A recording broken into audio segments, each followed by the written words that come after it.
Tajuk utama 16 Jamadil Awal 31 Disember, jualan daging import merosot, pengguna pilih daging tempatan. COVID-19 cecah 2,500 kes tertinggi dalam negara.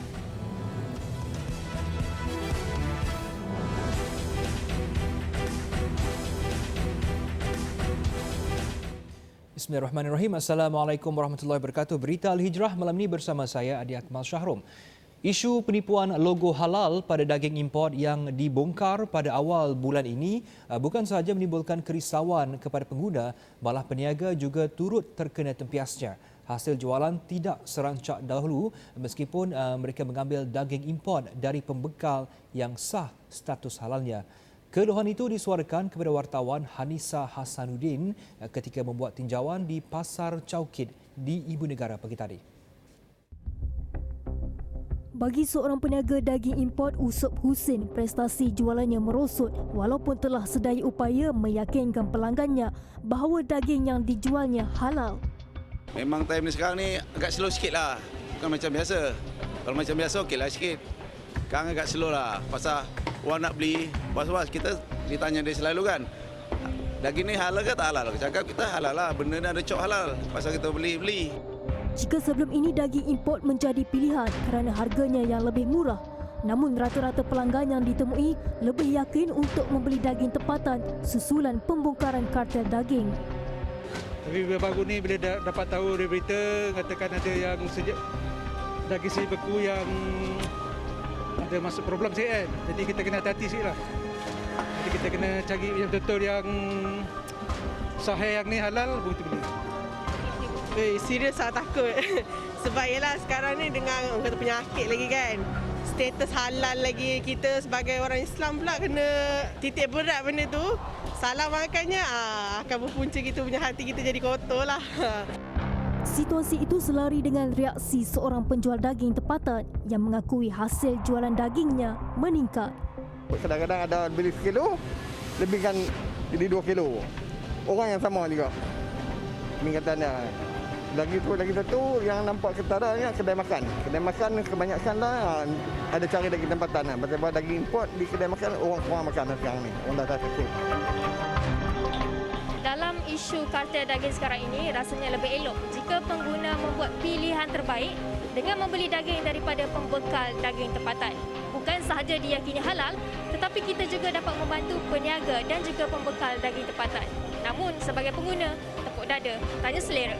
Hanisa Hasanuddin, Berita Al-Hijrah.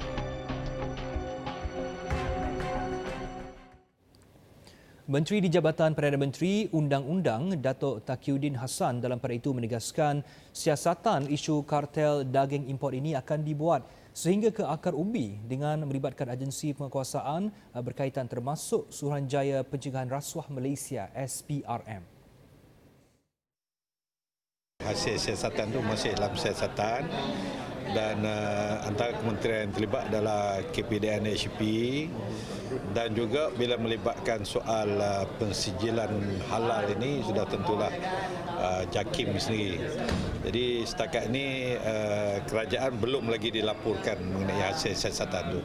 Selasa lalu, Pengarah Jabatan Siasatan Jenayah Bukit Aman, Datuk Huzir Muhammad berkata, polis percaya kegiatan kartel daging import yang menggunakan label halal palsu itu membabitkan rangkaian luas serta didalangi sindiket dalam dan luar negara. Sehingga kini polis telah menerima 13 laporan daripada orang awam di seluruh negara yang gusar dengan pembongkaran isu berkenaan.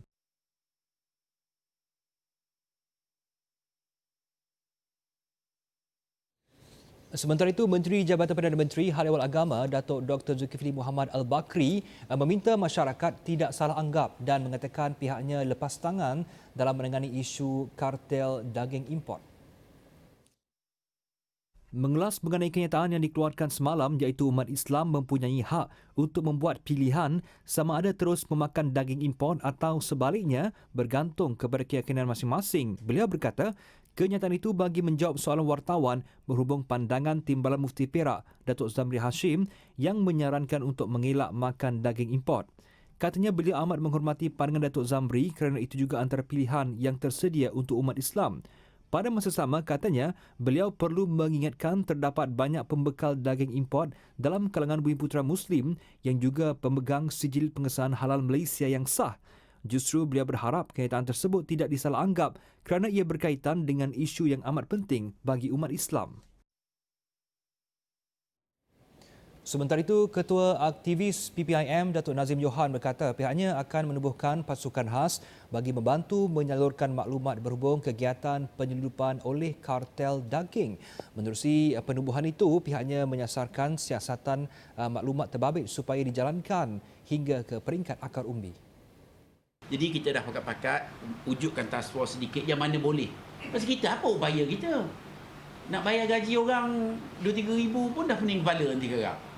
Jadi kita nak pakat, semua marilah pakat buat bersama pasal kita nak melindungi diri kita. You percayalah, biasanya tak ada siapa nak melindungi kita kecuali kita sendiri berpakat sesama kita.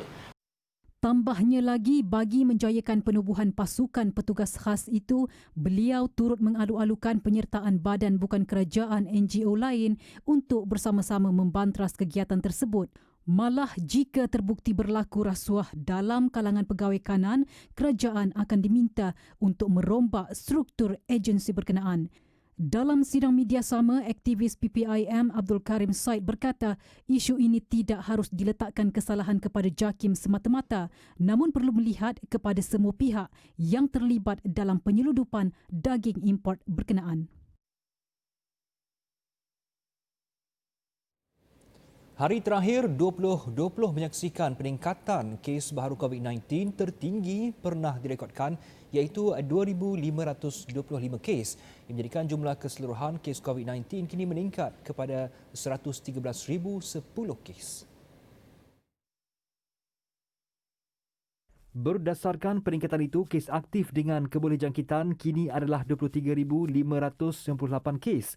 Bagaimanapun, bilangan kes sembuh meningkat kepada 1,481 kes. Selangor mencatatkan kes harian baharu tertinggi iaitu sebanyak 1,205 kes. Ia diikuti Sabah dengan 299 kes dan Melaka 239 kes. Jumlah keseluruhan kluster pula meningkat kepada 511 dengan 5 kluster baharu dikesan hari ini. Manakala itu, 8 kematian direkodkan hari ini menjadikan jumlah kematian 471 nyawa. Luangkan masa sejenak, renunglah nasib sebahagian daripada kita yang cukup menderita akibat pandemik COVID-19. Sama-samalah kita rasai keperitan hidup mereka yang tua, kanak-kanak, bayi dan yang cacat serta uzur. Hulurkan sedikit daripada rezeki kita untuk meringankan beban mereka. Sedekah pencetus barakah.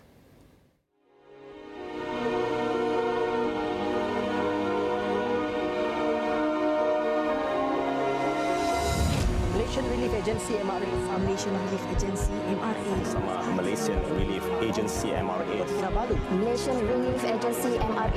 Malaysian Relief Agency MRA Sabah merayu orang ramai untuk menyumbang menerusi tabung kecemasan OPS COVID-19 2.0 bagi meringankan beban mereka yang terjejas akibat pandemik itu. Hasil sumbangan untuk membantu mereka yang kehilangan sumber pendapatan, pekerjaan dan aset. Seorang wanita direman 4 hari selepas didakwa membunuh seekor kucing yang sedang bunting dengan memukulnya menggunakan sebatang besi di kawasan perumahan di Jalan Pintas Kaloi, Seberang Jaya, Pulau Pinang kemarin. Wanita yang bekerja sebagai broker itu dikatakan berang terhadap kucing berkenaan yang membuang najis di hadapan rumahnya. Semalam media melaporkan seorang wanita bertindak kejam apabila tergamak memukul 2 ekor kucing dengan sebatang besi sehingga salah seekor daripada kucing yang sedang bunting mati. Dalam kejadian kira-kira jam 1.20 petang Selasa, seekor lagi kucing mengalami kecederaan pada bahagian mulut. Kejadian bagaimanapun disedari seorang juruteknik lelaki berusia 30 tahun yang kemudian membuat laporan polis termasuk melaporkannya kepada pihak JPV. Sementara itu, pegawai penyiasat JPV Azhar Ahmad berkata siasatan pihaknya mendapati 2 kucing itu adalah kucing terbiar dan berkeliaran di kawasan itu. Setelah menerima laporan berhubung kejadian, pihaknya telah pergi ke rumah suspek untuk menjalankan siasatan termasuk membuat rampasan pakaian serta besi yang dipercayai digunakan dalam kejadian itu. Bangkai kucing yang mati telah dihantar ke makmal veterinar untuk bedah siasat. Manakala seekor lagi kucing yang cedera kini masih menerima rawatan berikutan mukanya bengkak dan mengalami kesukaran untuk makan.